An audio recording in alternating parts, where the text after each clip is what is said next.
What is Qigong? The word Qi in Chinese has a characteristic of air rising up, and originally is probably from fermentation of rice grain fermenting and the air and the gases escaping. It has the translation can be mean breath or energy.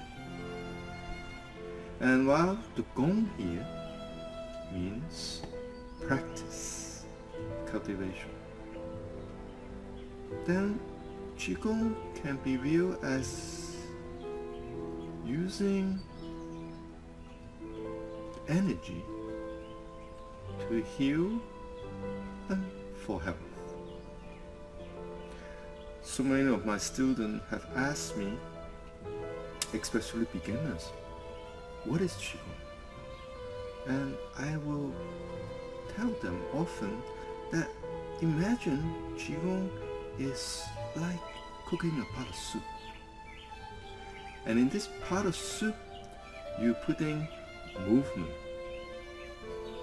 very gentle movements, and then in this pot of soup you put mindfulness and awareness, and then finally a very gentle and form of deep extended breath, and together it's cooked within the pot of TCM, a pot of that's based on the traditional Chinese medicine theory of health and energy. And together in this part of TCM, then the movement, the mindfulness, and the breath control will start to make sense, and together it works on basically working with the Chinese medicine's energy meridian system. As you can see, this person there, the energy is flowing so free. And that within our internal channels, what we call meridian, flow the Qi energy. But if those energy are blocked, sickness occurs. Blocked sickness then is considered as the blockage of the flow of energy.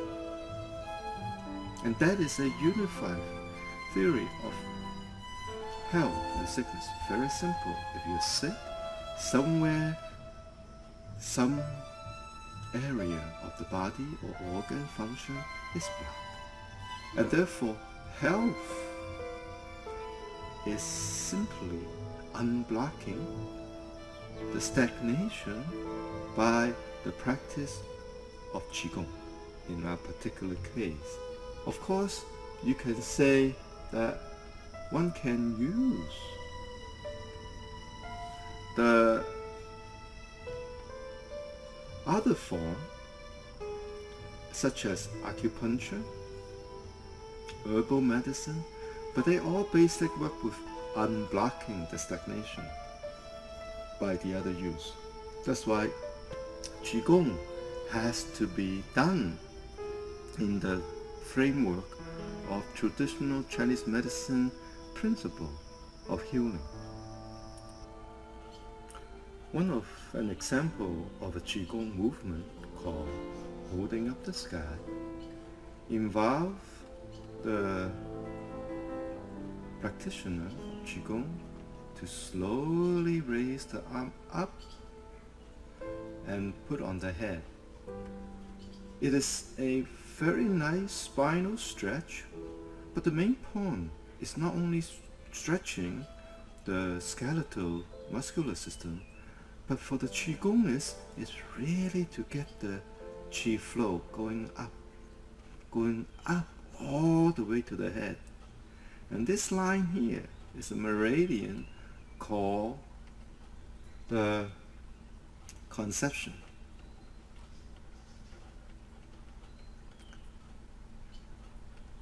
Meridian And that is especially important for women and female reproductive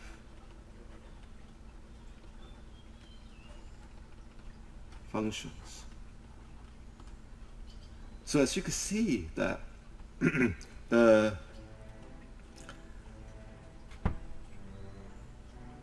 Qigong movement not only works with the physical body of stretching the spine, but it's really moving the qi through the meridians so it could break any blockage. So holding up the sky is very good for, therefore, female reproductive and cramps, to reduce the pain in cramps, and also for fertility. And traditionally it's done as a way to increase our immune system as well. Let's use another example. For example, in this one called touching the earth. And again, it's a very nice stretch of the hamstring as well as the lower back, and the hand is touching the earth. But the essence of this Qigong, touching the earth, is actually stretching the governing vessel. And there's a vessel that goes all the way from the tailbone all the way through to the top of the crown. And this is called the governing meridian. And its function is actually for the nervous system. Central nervous system. And therefore, for that particular, it's very useful to deal with headaches, especially the kind from tension in the back of the head, and any spinal ailments.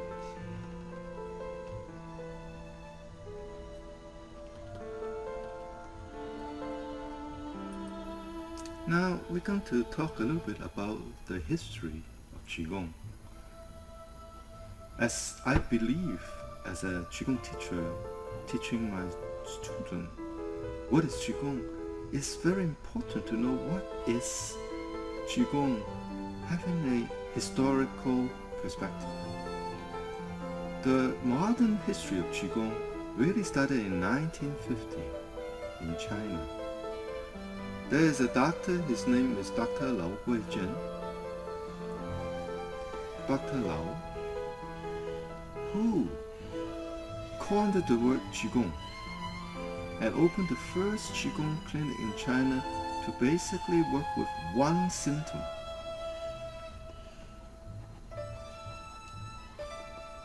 Ulcer, stomach ulcer.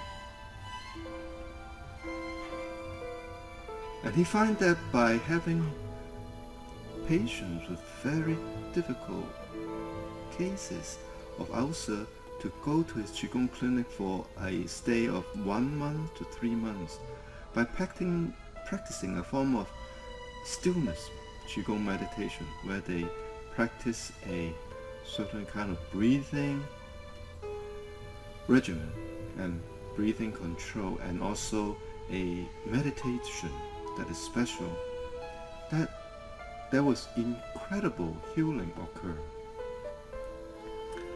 So then that later becomes the contemporary, and it grow to modern day called medical Qigong.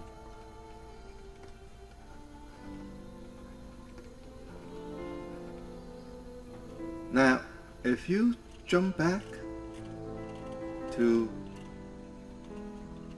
1200 AD, during the Song dynasty,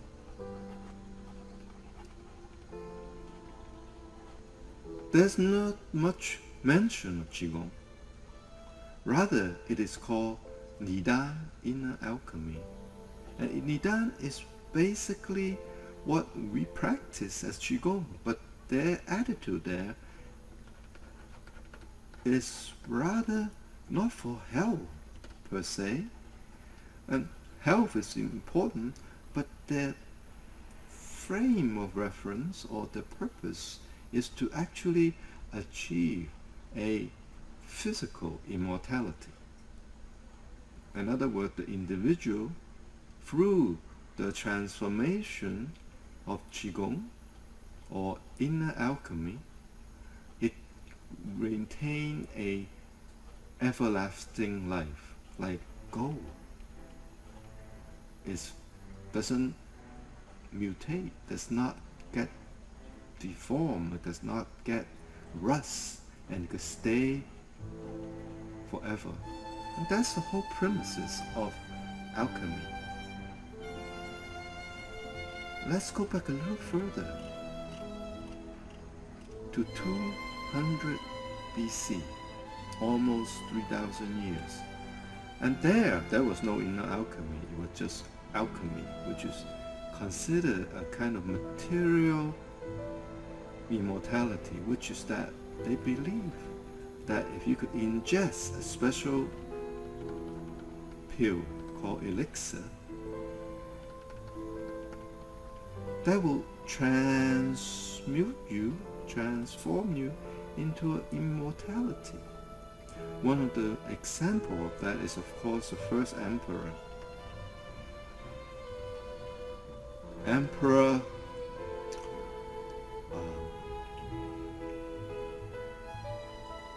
The emperor sent 2,000 virgins with a Taoist master to seek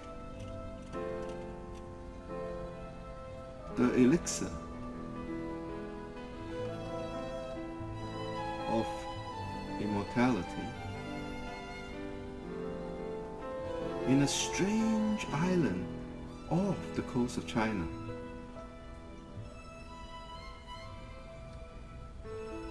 Now, of course, this 2,000 virgin of boys and girls and the Taoist master went to, in some legend as it, Japan. And then they stayed there, and that is how the earliest Japanese culture began. And therefore, for some Japanese legend has it their emperor.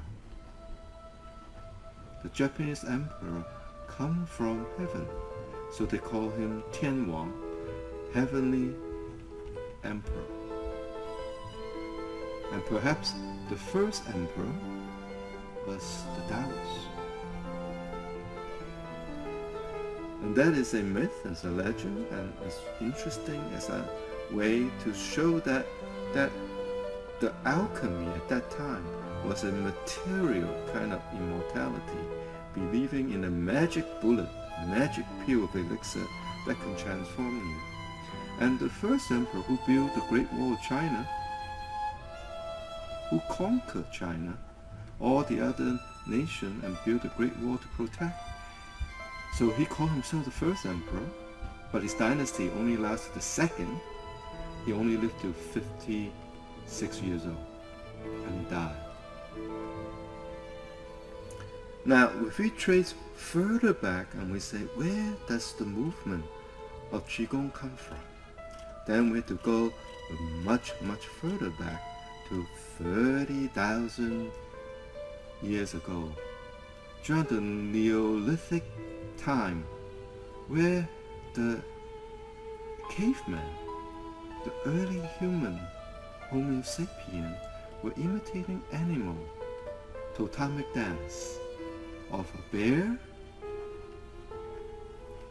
which they cohabited probably from the cave bear, and crane, and of course the tiger. And at that time probably will be saber-toothed tiger. And gradually out of this animal totemic dance gradually evolved into Qigong.